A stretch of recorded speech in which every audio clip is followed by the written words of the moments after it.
पहिला मांसाहार, दुसरं मदिरा. तोंडात नाही कळलं त्या ऍक्शन कळलं ना. मदिरा हो मदिरा 90. सर हे चुकलं, हा मागे 90 वाला. सोशल मीडिया बाकी काही नाही. आपल्या दारू सगळ्यात मोठं पाहतो. कशासाठी कशाला कुटुंब उद्ध्वस्त करताय? विनोदाचा भाग सोडा रे, पण बापर घाला काय तुम्ही तुमचं? घरातलं 1.5 वर्षाचं लेकरू आईला म्हणतं मम्मी मी जाणार नाही पप्पा जवळ, वास येतो तोंडाचा. जातं का ते? तुम्ही बापर हरवताय आणि कशाच्या जीवावर काय गरज आहे? नाही तिथे लक्ष्मी खर्च करायची. नका बाबा, मला घाला. खरं सांगू का, पांडुरंगानं माझं ऐकावं. मी अख्खा महाराष्ट्र माळकरी, सॉरी कर्नाटक माळकरी चुकायला लागलोय माझं.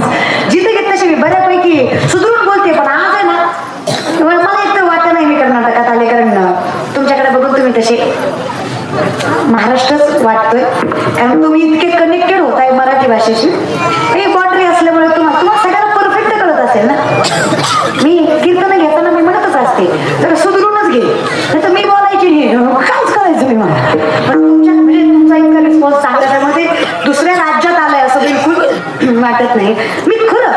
मी सगळी माणसं माळकरी करीन, फक्त पांडुरंगाला पावसाचं खातं माझ्या हातात घ्या. तुम्हाला म्हणून सांगते मुंगळीकर, ज्याच्या गळ्यात माव त्याच्याच वावरत पाऊस.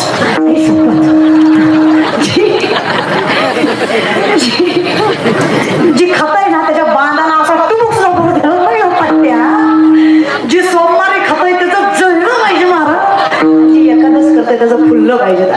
पण देव माझा तसा नाही. उच्च नीच काही नेने भगवंत इष्टे भाव भक्ती देखून या. विठू माझा लेकरू बाळा, तो सगळ्यांसाठी चांगलं करतो, पण त्याची कृतज्ञता विसरायची हे मात्र चुकीचं आहे. माझी विनंती आहे, देव करतोय याची जाणीव तेवढी असू, बाकी काहीच नाही करायचं. आवडे निवासी तो ऐका प्रकार नामाचा उच्चार, त्याची आवड निर्माण करायची फक्त, बाकी काहीच नाही. तुम्ही परमार्थाची व्याख्याच बदलली आहे. माहिती तुमच्याकडे कसं आहे, 10 दिवस गणपती बुडवताना शांताबाई, हे ना हा परमार्थ कसा झाला, हा स्वतःचा स्वार्थ झाला ना दादा, हे नको विषयाकडे. चला विनंती आहे, म्हणून आपल्यात काही गोष्टी चालत नाही. पहिला मांसाहार, दुसरी मदिरा दारू, तिसरं परस्त्री गमन. आपल्यात नाही चालत. हे जे शास्त्रात स्टेटस पुरतं ठेवलंय तुम्ही, यत्र नारी असतो उज्जनते रमन्ते तत्र देवतः, हे वागत नाही कोणीच. दरवर्षी रावण जाणणारे तुम्ही कधी स्वतःच्या मनातल्या रावणाचा विचार केलाय का? मी योग्य आहे का बाबा? माझी नजर खरंच पांडुरंग परमात्म्यासारखी सामर्थ्यवंत आहे का? मला जिकडे बोल तिकडे देव दिसतोय का? कशी माझी नजर असणार आहे? जर माझी नजर स्थिरच नाहीये तर मी कसं काय देवा जगाच्या मालकाला आवडून घेणार आहे? कारण माझी नजर देवाकडे आवडतच नाहीये ना. आणि जो माणूस वासनी करणार त्याचा परमार्थ काही कामाचा नाही दादा, खरंच नाही. मी तर विचार करते, आजकालच्या काही माणसांपेक्षा रावण बरा आहे. ज्याला 3-4 वर्षाच्या मुलीची मर्यादा कळत नसेल त्याच्यापेक्षा रावण बरा नाही का? तुम्हाला वयाची मर्यादाही कळत नाहीये का? म्हणतो जरी रावणाची पत्नी विचारते रावणाला, स्वामी सीताबाई सारखी देखणी स्त्री ताब्यात आहे तुमच्या, कधी उपभोगाचा विचार नाही आला का? छे का मला माहित नाही का तुमची वासना? हजारो बायका केल्यात तुम्ही, महलात आणून ठेवल्यात तुमच्या वासनेपोटी. मग सीताबाई सारखी सुंदर स्त्री बघून मन भाललं नाही का? भाललं तरी रोखलं का ग? मर्यादा कळते मला. जेव्हा सीताबाईच्या दारात गेलं तेव्हा भिक्षुक मुनबा होतो, तर पसरलं होतं त्या आई समोर. भिक्षम दे ग माई म्हटलं होतं ग त्या बाईला. अगं ज्या बाईला आई म्हटलो त्यांच्यावर वाईट नजर टाकावी इतकी बेकार रावलात तर रावणाची पण नाही की ग, त्यालाही कळतं ना. ज्याला आई म्हणलं त्याला आईच मानावं, ज्याला ताई म्हणलं त्याला ताईच मानावं. आमचे म्हणाला ताई ताई म्हणतात. दरवेळेस पोरीला म्हणता बाई पोरगी आहेस, फार वेळ बाहेर थांबू नकोस, पोरगी आहेस, मोठ्यानं हसू नकोस, पोरगी आहेस, नजरभर करून चालू नकोस, पोरगी आहेस, मर्यादेत राहा. कधी पोराला म्हटलात का ग मुलगा आहेस, कर्तव्य सांभाळ, कर्तृत्वाने जग. नग्न पोरगी समोर उभी राहिली ना तरी तिच्याकडे आई म्हणून बघ, एवढे चांगले संस्कार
नहीं तो गर्दन से जाता, सीधा नहीं वो बंदा।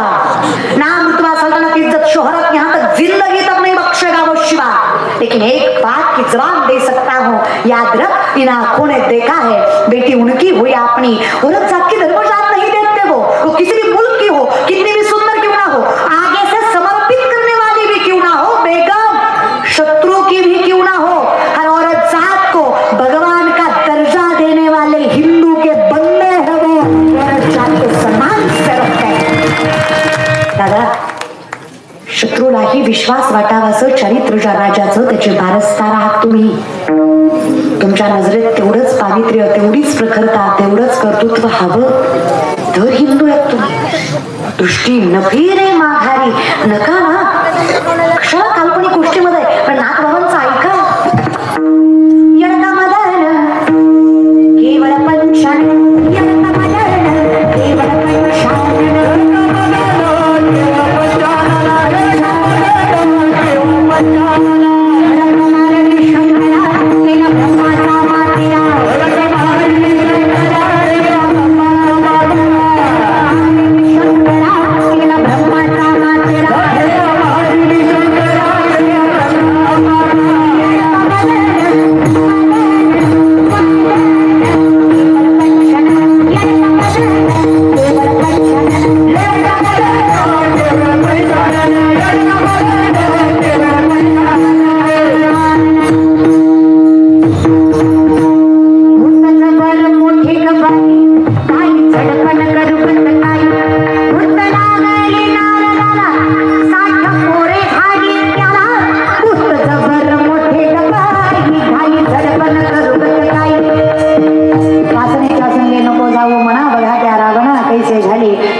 चंद्र झाला काळा, नारद चुकला चाळा भजनाचा, दृष्टी नफिरे देवाशिवाय कुठे नजर थांबता कामा नये। परस्त्री गमन, चौथं वेश्यागमन, पाचवं जुगार, सहावं शिकार, सातवं चोरी। या 7 गोष्टीतली एकही गोष्ट जर केली तर तुम्हाला मोक्षाचा अधिकार मिळत।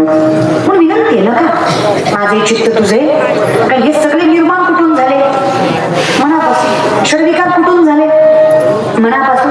हे साधे आहेत का, हे जळेवी न बुडविती, आगीवी न जाळीती, न सांगता कवळती प्राणी आते, हे शस्त्रेवी न साधिती, दोरेवी न बांधिती, ज्ञानी सत्री बुद्धीची पैज लावणी, चिखलेवी न रोविती, पाशेवी न गोविती, कवना मुगी न होती आतुवटपणे, ज्याने सत्याचा भोकसा काढिला, मग असत्य तृणकुटा भरिला, हा दंभू रुडविला जगी इही, हे ज्ञान निधीचे भुजंग, हे विषय दरीचे भाग, हे भजना मार्गीचे मांग मार्गचे। दृष्टी नफिरे नको देवा, तर हे एवढी वेदना देतोय तर तुझं पाहता तुला पाहिलं आणि मी स्थिर झालो। आता माझी अवस्था देह जाओ अथवा राहो, पांडुरंगी जीव दिला, जीव गेला तरी चालेल, तुझ्याशिवाय नजरेला दुसरं काल्पनिक गोड लागता कामा। आमची अवस्था ती किरडू जरी कापडाचे, परी लहरिया येता होती असाचे, अशी अवस्था। अंधारात कापड जरी हल्ला काय वाटतं, साफ आहे, आणि आम्ही घाबरतोय कशाला, आमच्या कर्माला। आम्हाला खऱ्याला खोटं, खोट्याला खरं म्हणायची सवयच आहे। आजही काल्याच्या पंक्तीला एखादा मोठा माणूस आला तर 7 दिवस ज्या महाराजांना सेवा केली त्याला म्हणलं जातं, जरा सरका साहेबाला बसू द्या। आम्ही 7 दिवस इथं काशी कशामुळे केली मग, म्हणजे आम्ही कष्ट करायची आणि तुम्ही किंमत पैशाला द्यायची। ज्ञानाला कोण खातं, लय अवघड आहे। कीर्तनकार सुद्धा चांगल्या गाडीत आला तर किंमत आहे, फॉर्च्युनर मध्ये आला तर हाय क्लास बाबा। तिची मन आहे ना पोरांनो, डोंट जज बुक बाय कव्हर, कलियुगात लागू होत नाही बाबा। इट्स ऍब्सोल्युटली बुक जज बाय कव्हर। प्रेझेंटेशन चांगलं लागतं इथं कीर्तनकाराचं सुद्धा। असलं जग आहे, शॉर्ट घालून एअरपोर्टवर गेला तर कुणी बघायचं नाही, पण धोतर घालून जर एअरपोर्टवर गेला अख्खं एअरपोर्ट टुकटुक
आयुष्य दुसऱ्यांसाठी वेचलंय, तुम्ही त्यांना वाटून घेऊ नका रे.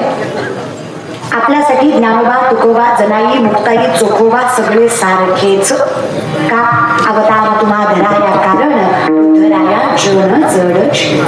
नका बाबा एवढी पण दृष्टी, देवात तरी फरक करू नका. माणसात करताय तो फार आहे ना, देवात कशाला करताय? तो सर्वस्वी गुण आहे, तो सर्वस्वी आहे, त्याला गरज नाही. तो सर्वज्ञ आहे, तो सर्वस्वरूपी आहे. समजून घ्या.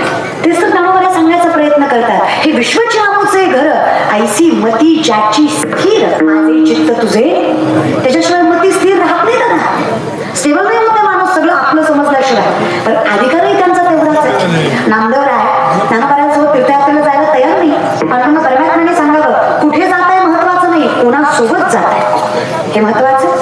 आयुष्यभर तुम्ही जे माझं नाव घेतलंय ना त्याची फलप्राप्ती आहे की तुम्हाला संत श्रेष्ठ ज्ञानेश्वर माऊलींचा सहवास मिळतो. हे तुमचं भाग्य आहे. तुम्ही त्यांच्यासोबत माऊलींसोबत नामदेवराय गेले वाराणसीमध्ये, काशीमध्ये. तसं पाऊल ठेवला ज्ञानोबरायांनी. काशी विश्वेश्वर न्यायला आलेले ज्ञानोबरायांना. ज्ञानी यांचा हात प्रेमी धरी विश्वनाथ, ते बोलत चालत दोघे अनेक गंगे हात. ज्ञानाबाईंच्या पायी मिठी मारी गंगा माई, नामा म्हणे सोडाबाई, ज्ञान देव सर्वात ठाई. ही नजर संत संत नामदेवराय म्हणले इथं कुठं मिठी मारताय गंगाबाई, तुम्ही जिथे जिथे वाहत जाल तिथे तिथे माझ्या ज्ञानोबरायांचा अंश. करा ना विचार, काय कमी केलं आम्ही? भक्तात ज्ञानोबरायांच्या समाधीवर मस्तक ठेवलंय. माऊलींनी इतकं मोठं केलंय. आज पात्रता नसताना लोक आमच्या चरणावर मस्तक ठेवतात. अजून संतांनी कृपा तरी किती करावी याचा विचार करा. ज्या 4 ओव्या पाठ करून तुम्ही आमच्यासाठी फुलं अंतरताय त्या ज्ञानोबरायांचं सामर्थ्य काय असं ज्यांनी या ओव्यात सांगितलं. ते 4 अभंग करून तुम्ही आम्हाला महाराज म्हणताय. ते तुकोबाराय काय असते? संतांकडनं कर्तृत्व शिका.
संत निमित्त त्या नोहे सारिता. हे वेगळे नाही आणि कोणी वेगळं करू शकत नाही. ज्यांनी स्वत्वाचा त्याग केला या ज्ञानभक्ती सहज बघतो एक वटला मज तोची मीही केवळ तुझं श्रुतही आहे. तेव्हा तुझ्याजवळ आल्यावर कळलं तू कोण आहेस. तू कोण आहेस कळल्यावर कळलं मी कोण आहे. मी कोण आहे कळल्यावर कळलं मी नाही आहे. माझ्यातला मी माझा सगळ्यात मोठा शत्रू आहे. मी कोण आहे? मी तुझा अंश आहे. मी तुझ्यामुळे हे ज्या दिवशी कळलं दृष्टीनं फिरे मी कल्पनेत गुंतलो. मला तू गोड लागलास. लक्षात ठेवा देवा इतकं सामर्थ्यच कशात. पण हे अनुभवा. आता काही माणसं म्हणतात आम्ही भजन करतो पण मिळत नाही. त्याचं कारण आहे चुकली यावर चुकीची देव इतका आवडावा माऊली इतका आवडावा असं देव पाहतायत डोळ्यांनी. देवाकडे वर्णन आहे. भगवान श्रीकृष्णाचं स्वरूप आहे. वर्णन आहे देवाचं. करारविंदे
भजे भजे कमंडलम समस्त पाप खंडन. पुण्याची गणना फक्त स्मरण.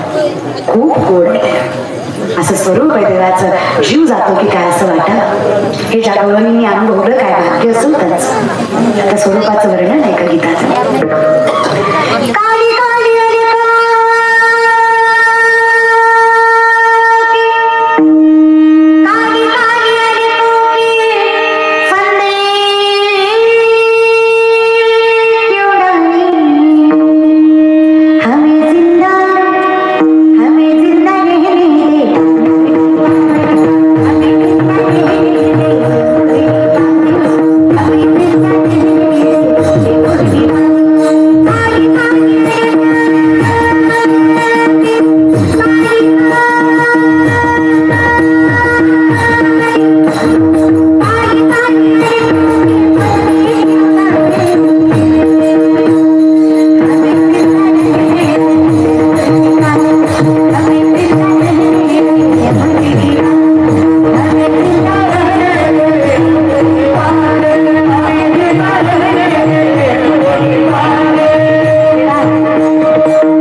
विचार करा, ज्याच्या स्मरणात एवढा आनंद आहे त्याच्या आसण्यात किती आनंद असेल.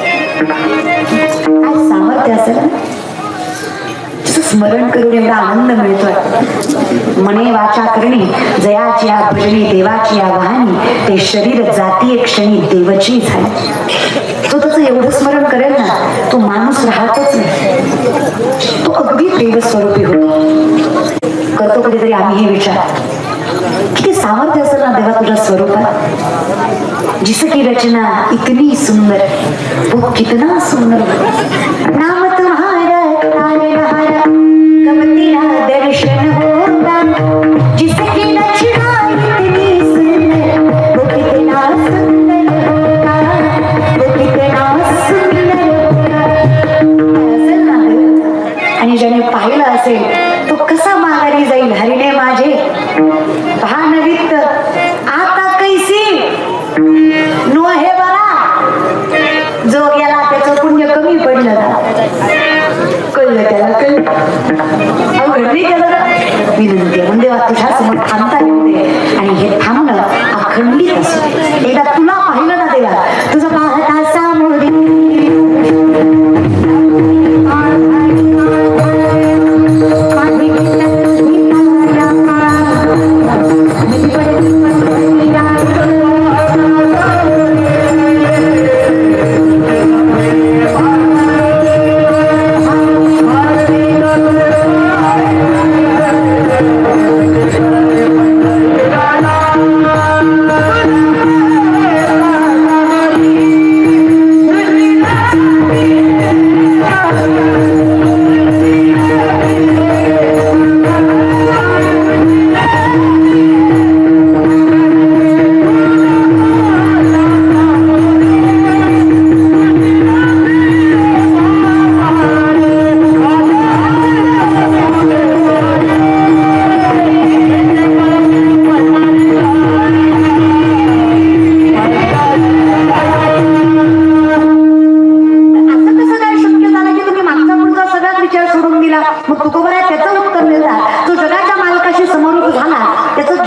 सेवेसाठी नाही येते, संसाठी आहे.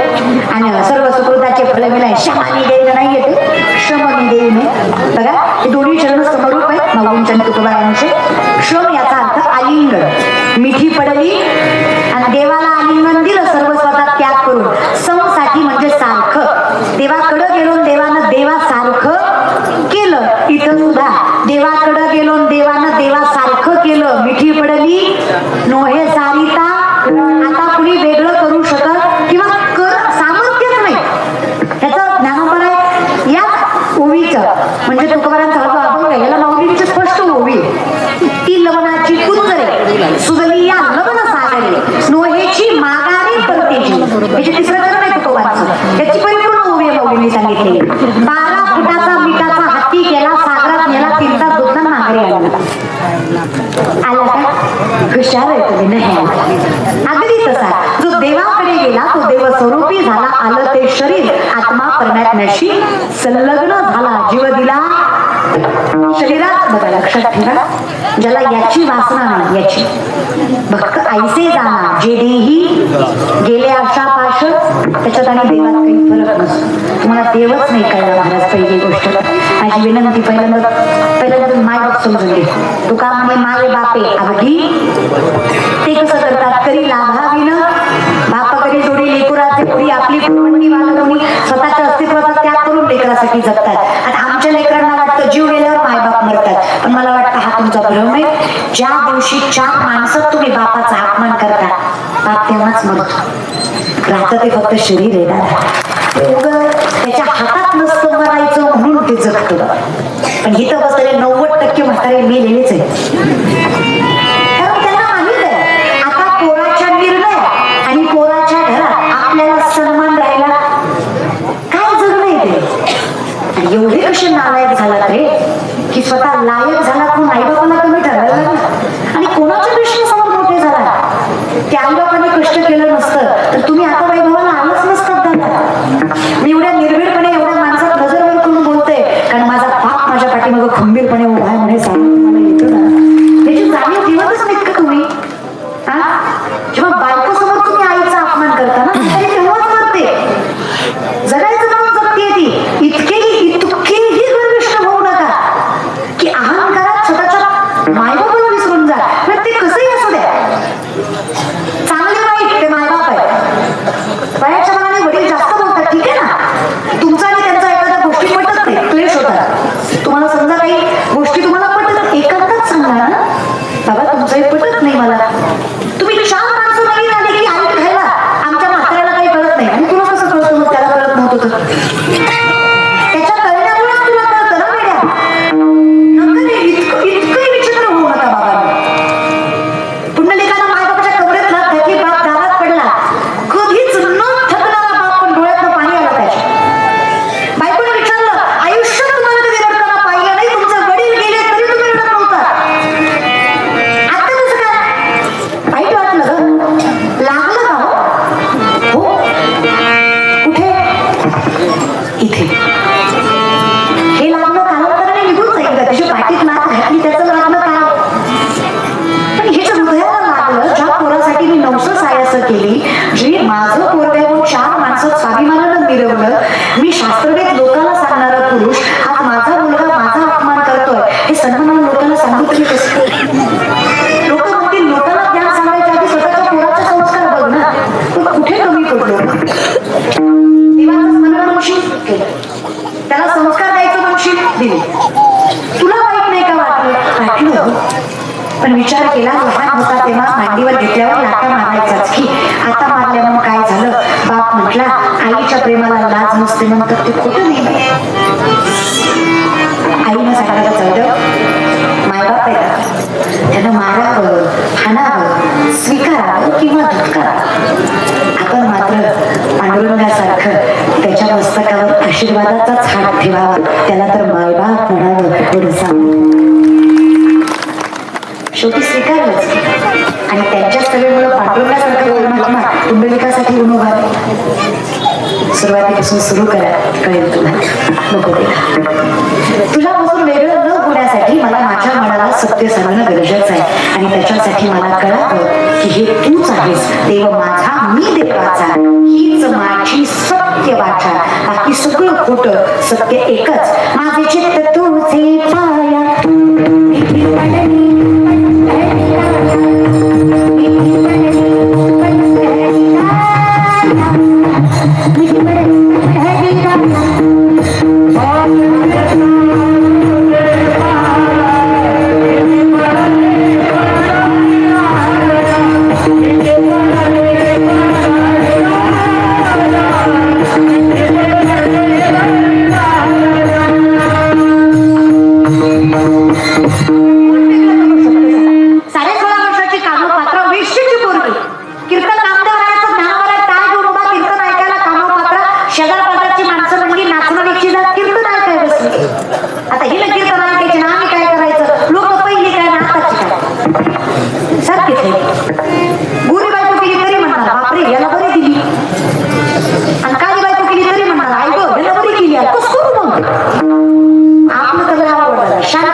जरा हसून खेळून एनर्जीने कीर्तन केलं तरी म्हणतात येत काय नव्हतं नाचू नाचू शिरवला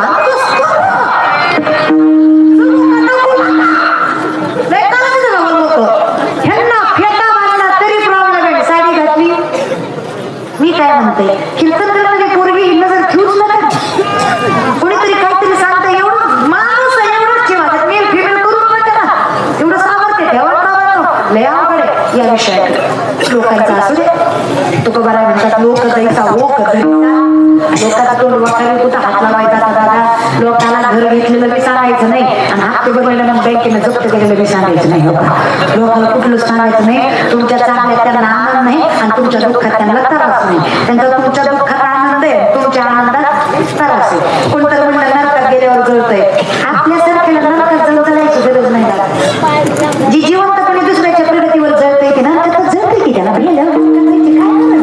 आपल्यासारख्याला ऑलरेडी नरक ना वाईट वाटलं कानोपात्रेला कानोपात्र माऊलीला म्हटल्या तुम्ही म्हणता ना जात मी तो होतं शिळ बात बजेटात बघितलं काय भावना महत्वाची मग इथे मला लागू होत नाही का मला पंढरपूरचा मालक बाप म्हणून मानला जात नाही का मला पोचवा त्या विठ्ठलाचं माऊली म्हणजे पोचवतो मी पण तिथून विठ्ठलाची भेट घ्यायचा तुमचा पोचवण्याचं काम माझं पण एकदा तिथे गेला की विठ्ठलाला भेटल्याशिवाय माघारी फिरायचं नाही हे वचन द्या दृष्टी फिरे नाही जायचं मिठी पडली वचन घेतलं माऊलींनी कानोपात्रा पायात चाल गळ्यात विना हातात चिकड्या पंढरीच्या गाभऱ्यात नाचायला लागल्या 16.5 वर्षाच्या होत्या एवढ्या सुंदर होत्या सुकलेल्या कमळाला हात लावावा तर कमळ जागेवर फुलावा इतकं सुंदर दिसलं होतं नेमक्या तरुणपणात आलेल्या पहिलं पंढरपूर कर्नाटकात होतं कावडा राजा कावडा हा विठ्ठल कर्नाटक पहिलं पंढरपूर कुठं येत होतं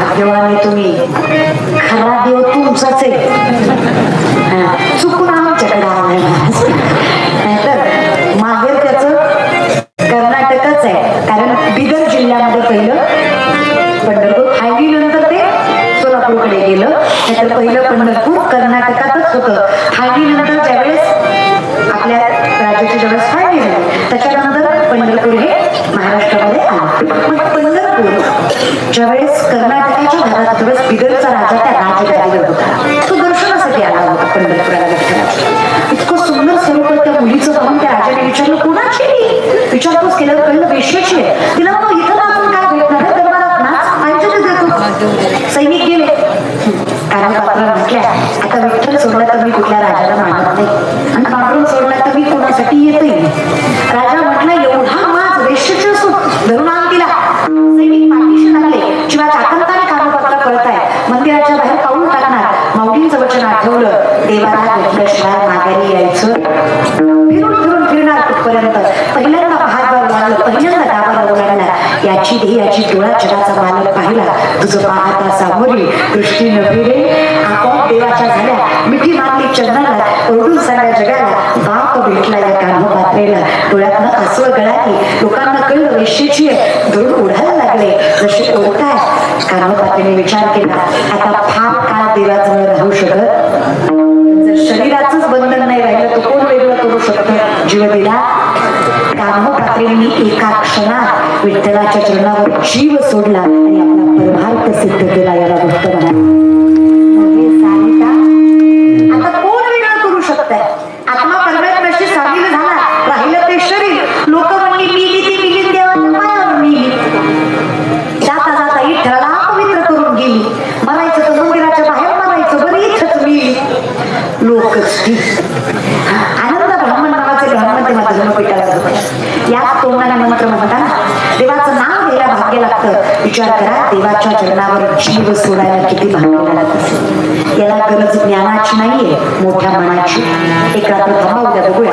रात्रभर त्या आनंद ब्राह्मण शेजारी, त्या मृतदेहा शेजारी आनंद ब्राह्मण झोपले. मध्यरात्री जगाचा आनंदाच्या स्वप्नात आला आणि सांगतो, आनंदा लेकीनं जीव सोडलाय माझ्या चरणात. अजून काय सिद्धता द्यायची तिच्या भक्तीची? आज्ञा आहे माझी लेक सन्मानानं राहिली पाहिजे.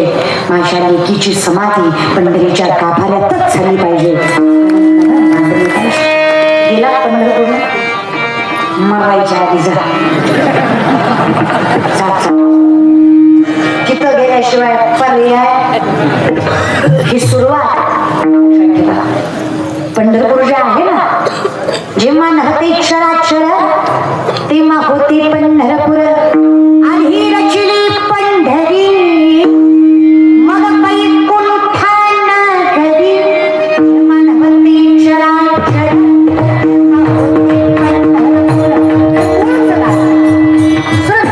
मृत्यू लोकी एक नगर त्याचे नाव पंढरपूर. तेथील मोकाशी उभा असे विठ्ठल. तुम्ही संतमाय बाळ एवढा उपकार करा. या सत्तेतला हरी दाखवा दिनाचा सोय. विनंती उठा भागी भागी आता उठा. कसं असतं, झोपलेल्याला उठवायचं सोपं आहे, अवघड कुणाला? हुशार आहे तुम्ही, उगाच बोलवलंय मला. जमतंय तुम्हाला, हुशार आहे तुम्ही.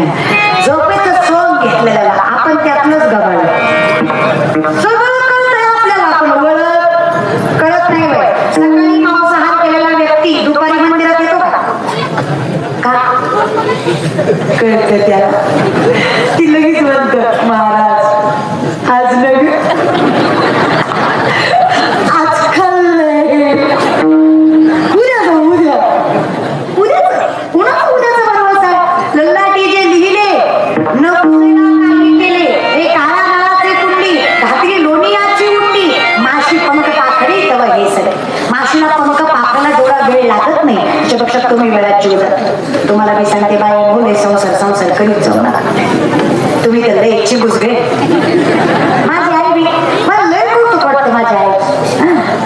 माझी आई देवाच्या कृपेने चांगलं जरी असलं, साबण जरी संपलं तरी उरलेली चिपडी दुसऱ्या साबणाला लावते. त्याच्यात आंघोळ झाली पाहिजे. काय त्या संसाराचं करा. अहो, घराच्या म्हाताऱ्याला जेवढी किंमत नाही तेवढी घरातल्या खुर्चीला किंमत. त्या खुर्चीला पुसलं जातं पण म्हाताऱ्याला शिवाय दिल्या जातात. हे जगाचं जे गणित आहे ते मला कळत नाही दादा. कल्पनेतनं बाहेर पडा नका बरं का. त्याच्यासारखी माय सांभाळून घेते त्याला माय मानायला शिका. माय जगन्नाथ जगन्नाथ अनाथाचा नाथ. भजन कसंही करा, भजनाला काही नाही. लय राग आला हाताला नवऱ्याकडे बोलायचं तर तोंडाला देवाचंच नाव घ्यायचं.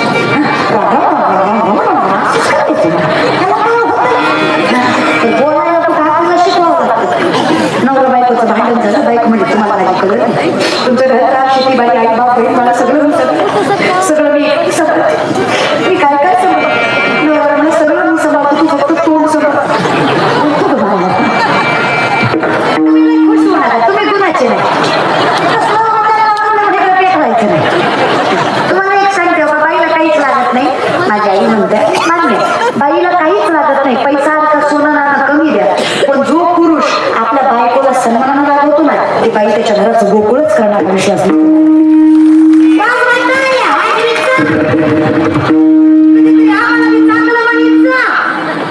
बायांचं सगळं झोपतं तुम्हाला. कीर्तन जाऊ द्या, विषय लांबला आता लय अवघड आहे महाराज. कुठल्याही गोष्टी सॅटिस्फाईड राहतात. जरा सगळ्याचं बरोबर दादा. तू का म्हणे पतीवर ताकदीची तिच्या ताकद फार येते घराचं गोकुळ तुमच्याकडे लय ताकद आहे बाई तुम्ही लय गोड मुंबईच्या बाहेर तुम्ही तर लय गोड आहे आई सांगतो एवढ्या जागा घरून बसल्या तुम्ही लय गोड आहे बाई आईची शपथ घेतली म्हणून सांगते तुम्ही लय गोड आहे तुमचं तोंड सोडलं ना बाकी तुम्ही लय गोड आहे माझ्या आईची शपथ घेतली की त्याच्यामुळे जरा खरं बोलले बाकी काही नाही काही आपल्या पोटात राहत नाही माहिती आपण बोलून जातो पण काय होतं बोलूनही तिथंच आहे आणि नाही बोलूनही लक्षात ठेवा माय जोपर्यंत तुम्ही कामाच्या आहात तोपर्यंत तुम्ही कामाच्या आहात ज्या दिवशी तुम्ही कामाच्या नाही त्या दिवशी तुम्ही काही कामाच्या नाही त्याच्यामुळं अस्तित्व स्वतःचं सिद्ध करा सर्वांना शिका पण अभिमान नाट्यात येऊ देऊ नका माझंच खरं 4 पैसे जर एखादी बाई कमवत असेल तर तिनं माझंच खरं म्हणण्यात मजा नसते जर रखमाई म्हणली असते मी जगाची मालकीन पाठीशी का उभी राहू तर संसार चालला विचारलं एका वक्ताने रखमाईला तुमचा रुसवा काढायला आला आणि विठ्ठल आमचा झाला तुम्ही तर पाठीशी तो आमच्यासाठी पुढे उभा राहिला रागणे आला छेड येतात पाठीशी काय शेजारी काय रखमाई तर विठ्ठलाचीच हे तुम्ही नाकारू शकत नाही विठ्ठलाला भेटण्यासाठी परवानगी रखमाईचीच घ्यावी लागते हे जगाला स्वीकारल्याशिवाय पाय लक्ष्मीचे हे तर मान्यच करावं लागेल बाप रखमा देवी मग शेजारी उभारायचा अट्टस कशाला तोच भक्त विठ्ठलाकडे गेला अशी अशी म्हणते रखमाई पण तुम्ही पुरुषार्थ साधणारे पुरुष जवळ नाही केलं रखमाईला अरे तुझ्या व्यापार लक्षातच नाही राहिलं शेजारी एकी पाठीशी आहे तुमचं भलं करण्यात कधी पुढे आलो माझी मलाच कळलं नाही पण विश्वास होता लेकरा माझी रखमाई येते मी पुढे उभा राहिलो जवळ तिला उभा नाही केलं तरी माझी पाठ ती कधीच सोडणार नाही या विश्वासावर संसार चालला ती रखमाई माझी संसाराची राखण करते म्हणून तर तुमच्या संसाराची राखण करायला विठ्ठल प्रबळ नाही तर शक्य आहे का सांग मला संसार असा असावा ते कंपॅबिलिटी बरोबरी नसावा त्याग असावा निस्वार्थ भाव असावा आणि शुद्ध अंतकरणातून प्रेम असावा असा संसार असेल तर तो परमार्थ सारखाच आहे असोनी पंचवे वेगू त्या जगाच्या मालकाविषयी निस्वार्थ अंतकरण असेल का म्हणे चित्त करारे निर्मळ येऊन गोपाळ मग आज पंढरीच्या गाभाऱ्यात कामोपात्रात त्या झाडाला एक फांदी आडवी तुम्ही पंढरपूरला गेला असाल तर एक झाडाची फांदी लागली उभं राहताना आडवी लागते त्या फांदीला मस्तक लावल्याशिवाय पुढे जाता येत ती फांदी कामपात्राच्या समाधीवरचा वृक्ष आहे नामदेवराय म्हणले कटेवरी कर नाही ज्या देवाचे नवे मी तयाचे दर्शन आपण काही कोणाच्याही पाया पडत नाही ही छाटछूट मुलगी मी हिच्या पाया तुझ्यासोबत का पडायचं विठ्ठला तुझ्या चरणावर देह सोडला म्हणून नाही हो ना माझ्या चरणावर देह सोडला म्हणून मस्तक लावायचं नाही देह सोडला तरी संतांचं वचन मोडलं नाही म्हणून मस्तक लावायचं ही ताकद आहे नो हे सारिता जीव गेला तरी चालेल पण मी वेगळं होणार आणि कोणी वेगळं करूही शकत कुठून आली ताकद माझे चित्त तुझे हे स्मरण तुझं केलं आयुष्य सुखाचं झालं आता काळालाही हरवायची ताकद फक्त भजनामुळे प्रेमाने तुम्हाला एक पाहिजे ना काळाला हरवायची ताकद तेवढे तुम्ही निश्चिंत आखूड हात म्हणजे तुम्ही गुंतलेले जलदेत कुठाने नाही केलं तुम्ही खाली हात म्हणजे आपल्याला गरज नाही काही देवाची बघायला आपले आपण कसं असेल तसं प्रेमाने दोन्ही नमः शिवाय नमः शिवाय नमः शिवाय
आता मात्र देवात आणि माझ्यात फरक नाही, एक स्वरूप न हे सारिता निराळे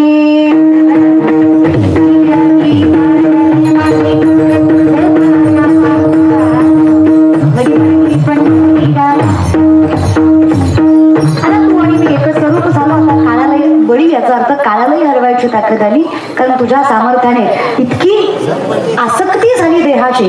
क्लेशोधिकत रस्ते श्याम अव्यक्ता चेतसा अव्यक्ताही गतीर दुःखम देवदवीर वाटते. आयुष्यात सगळ्यात दुःखकारक काय असेल तर एक वेळ तरी या दुःखाच्या वेगळे दुरितांचे जाळे अशी अवस्था झाली. देहाची आसक्ती झाली. आता देवा काही नको, तू आणि मी आम्हा या परस्परे एका नामाचीच अंधे नामस्वरूपी फरक राहिला. व्यवस्था झाली कधी तुझ्या स्मरण स्वरूप आणि तुझ्या अस्तित्वाला. हा सुंदर नामचिंतनाचा अट्टाच आपल्या या मुंबईमध्ये गेल्या वर्षापासून हे दुसरं वर्ष अखंड मारुती बाबांच्या गुरुकृपेच्या खाली चालू असणारा हा सप्ताह अखंडितपणे माझे म्हणजे माझं जे आजू आहे माझे जे पंजोबा होते ते पंजोबा आयुष्यभर त्यांनी मारुती बाबांसोबत तुकारामाची सेवा केली. म्हणजे माझ्या आईचे आजोबा माझे आजोबा त्यांनी सुद्धा आयुष्यभर तुकारामाची सेवा केली. तेही एकादशीलाच दुसऱ्या दिवशी द्वादशीला तुकाराम झाले. काय कुटुंबात परमार्थ असला की लेकरांकडे परमार्थ येणं फारसा वेळ लागतो. त्या लेकराचं सामर्थ्य पाहिजे कुटुंबाकडे माझ्याकडे आला. माझ्या वडिलांचं आयुष्य जात आयुष्य त्यांचं भजनात जात आहे. त्याच्यामुळे त्या सगळ्यांकडे माझ्याकडे आलेलं सामर्थ्य आहे. मी सामर्थ्याने पेलावं एवढीच नवरींकडे प्रार्थना. तुम्ही सगळे मायबाप कोण सुद्धा करतात, कोण नियोजन करतात. आणि खरंच कर्नाटक म्हटलं पहिल्यापासूनच एक डोक्यात फिट असतं नियोजनाचं. ठीक आहे, कुठे कमी कुठे असतं, कुठे चांगलं कुठे वाईट, आम्हाला काही सगळाच अनुभव असतो. तुम्ही नियोजन तर छान करताय, पण तुम्ही स्वभावाने फार गोड असणारी मंडळी अगदीपणे देवाची सेवा करतात.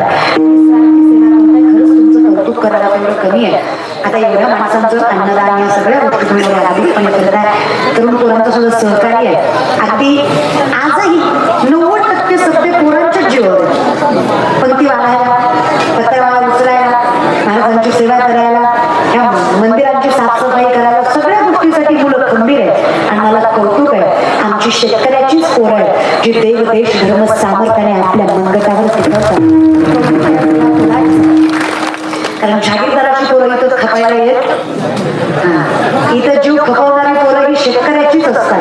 त्यामुळे तुम्हीच हा पोरांना जेव्हा देवदेश धर्म टिकवलाय या बहिणीचा साष्टांग दंडवत तुम्हा सगळ्या तरुणांना स्वतःच्या प्रणाम आहे. जेव्हा शिवरायांचे आणि संतांचे विचार अगदीपणे आपल्या जीवनात आत्मसात केले. तुम्हा सगळ्यांच्या मनस्वी आभार. सुंदर काय केले. आज लहान लेकरं सुद्धा इथं उभी आहे. सगळ्यांच्या मनस्वी आभार. मुली असतील अगदी पोट लक्ष्मी स्वरूप असणारा एवढं आवरून सोडून एवढं 2-2.5 तास उभं राहायचं स्तब्धपणे आवडींची कृपा आहे. त्या लेकरांच्या देखील मनस्वी आभार. सुद्धा दादा असतील स्वतः प्रणाम त्यांच्या चरणावर. नामदेव स्वरूपी विणकरी दादा चरणावर साष्टांग दंडवत विणकऱ्यांच्या. कारण तुमच्यापर्यंत ती क्लिप आली का नाही मला माहित नाही, पण कुठल्या भागातली होती येण्यानंच भांडण होती. येणार घालतो डोक्यात म्हणले तुम्ही काय आहे ना, या विण्याला फार सामर्थ्य. विना उभा केल्याशिवाय सप्ताह उभा राहत नाही. आणि विना हंडीला लागल्याशिवाय ते हंडी फुटत. हा विना उचलल्याशिवाय दिंडी चालू होत नाही.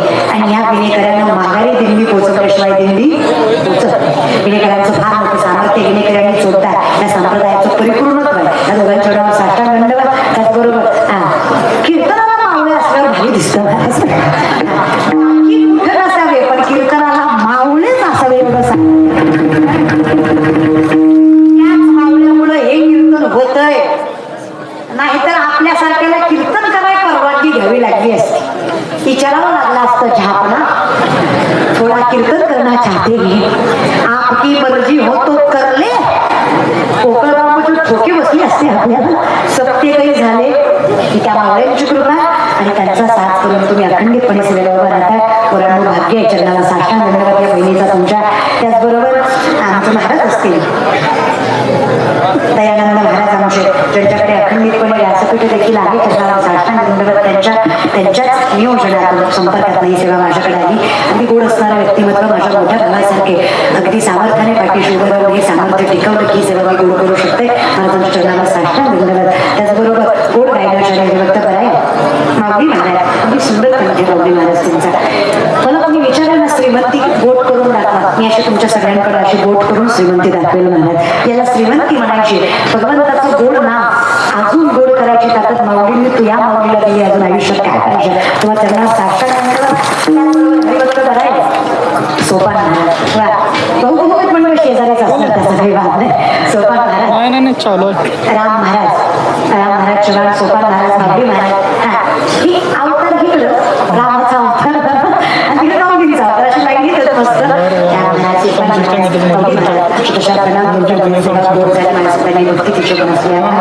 सगळी ही लेकरं सगळे टाळकरी मंडळी पंचकोशीतील मंडळी सृष्टी म्हणले दादा त्यांचे देखील मनस्वी आभार. त्यांनी देखील समरूप आवाज दिला.